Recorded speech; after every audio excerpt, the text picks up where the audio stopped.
Le pergélisol, c'est du sol gelé en permanence. Et ce sol gelé en permanence contient une grande quantité de composés organiques, qui sont en gros des détritus végétaux qui se sont accumulés dans ce sol qui s'est gelé. Et sur Terre, il y a environ 10 millions de kilomètres carrés de pergélisol qui contiennent 1700 milliards de tonnes de carbone.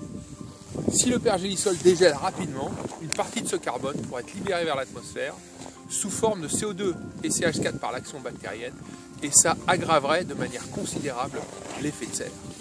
Mais la quantité qui va être relarguée sous forme de CO2 est inconnue parce qu'il y a beaucoup de processus qui se passent en région polaire qui sont soit non identifiés, soit mal quantifiés, et donc il y a des incertitudes énormes qui subsistent sur le devenir du carbone piégé dans le pergélisol.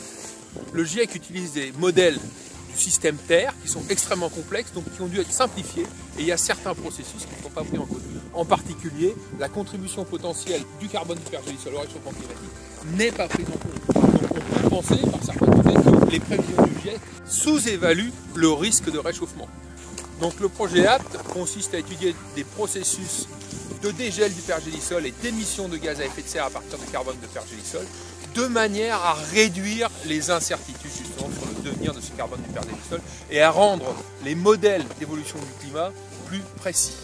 Voilà. Donc on va s'attaquer à deux choses, voir comment, à quelle vitesse le pergélisol va se réchauffer. Deuxième objectif, une fois que le pergélisol est réchauffé, à quelle vitesse va-t-il émettre des gaz à effet de serre et quelle est la fraction de carbone qui va se retrouver sous forme de gaz à effet de serre dans l'atmosphère.